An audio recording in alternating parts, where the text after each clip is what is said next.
let's not ask CNN, ABC, Fox. Let's not ask the London Times or the Australian Times. Let's not ask non-Muslims about how Muslim women feel, how they live, what are their principles, what are their challenges.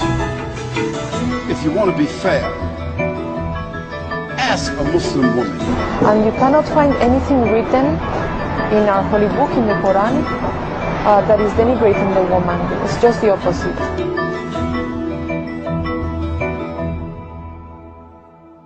I have frequently referred to this book as what should have been the guidebook for women's liberation movement in this country. Because in this book, it has listed every right that we have struggled and fought tooth and nail for in this country and in others, plus some that we haven't accomplished yet and others that we haven't dreamed of.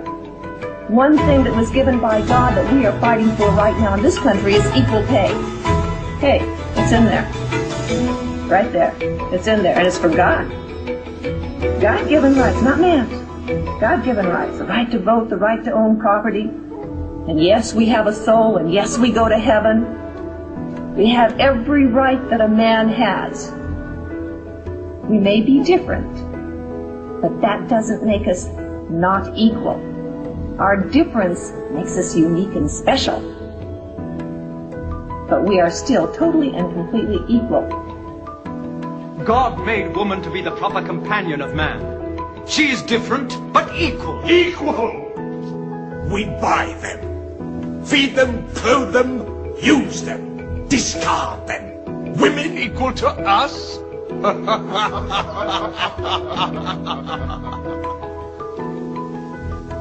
God created man from one male and one female.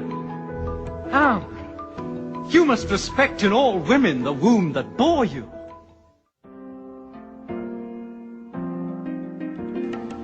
So Islam gave women the rights to vote over 1,450 years ago, the right to vote. Does anyone know in this audience when we got the right to vote in this country, this advanced, very free country? When did women start voting here? Anybody know? Maybe you know.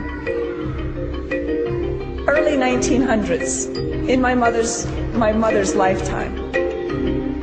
Can you believe that this advanced society that we say is the freedom of the world lies, we're like the belt of freedom is held by America? No.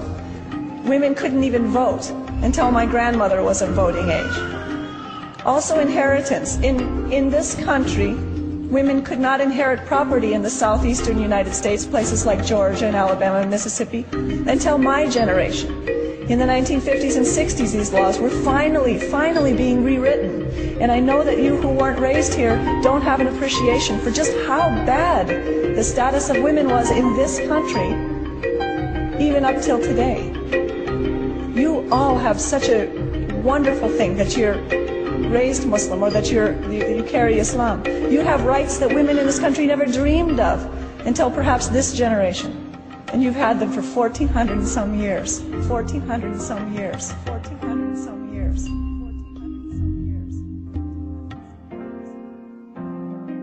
Generally, a common misconception about my hijab is that I'm oppressed and that I have to ask a man permission anytime I want to do something, and we usually crack jokes about that because we all know that it's not true. They think that the men force women to wear that kind of hijab, but in reality, it's not at all that way. And it's the whole world changes. You see how men all of a sudden start respecting you. You have some sort of respect. I'm not a distraction for them. Instead, they're more engaged in business. They're more engaged into how educated I am. They're more engaged into my soul. People like us for our personality rather than, how good I look. I don't think the hijab has ever held me back from doing what I want. I've been here 4 years and I've never had trouble. No one has ever looked at me differently. It's been great.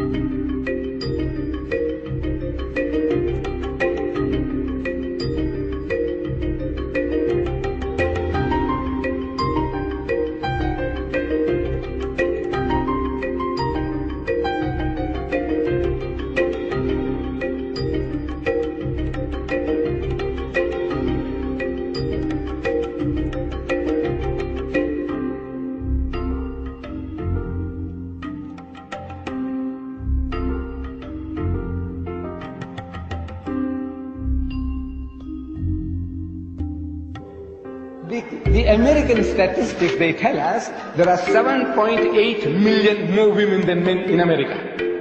That's almost 8 million more women in your country, sir, the land of your domicile. 8 million women who can't get husbands. If every man in America got married, there'll still be 8 million women who can't get husbands. You Americans, you have a problem. You Britisher, you have a problem. You French, you have a problem. You Germans, you have a problem. And to these, there are no solutions in your book. No solution. Islam gives an answer to the problem. The Quran says, marry women of your choice by 2s and 3s and 4s. But if you cannot do justice between them, marry only one. I'm saying the only religious book on the face of the earth which has this expression, marry only one, is the Quran. There is no other book on earth.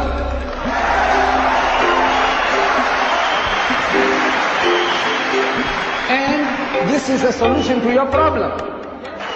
I said, you laugh at us, you're a fool. I said, the laugh is on you.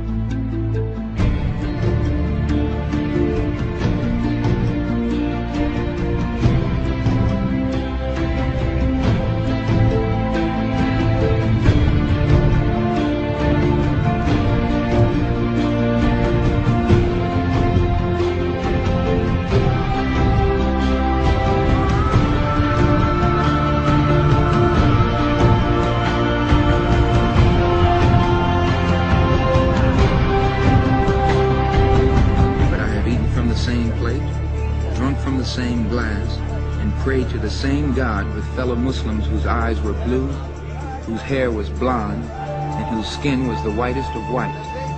And we were all brothers, truly. People of all colors and races believing in one God, in one humanity.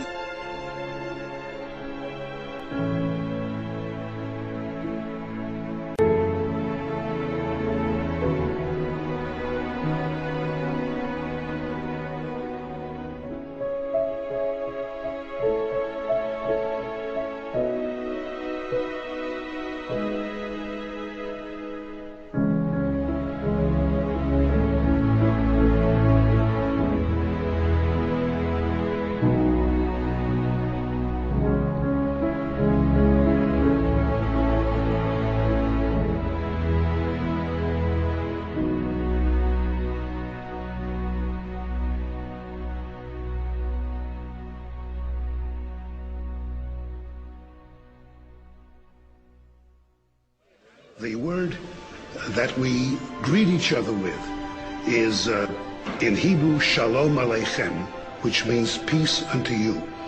In Arabic, it's exactly the same, Assalamu Alaikum.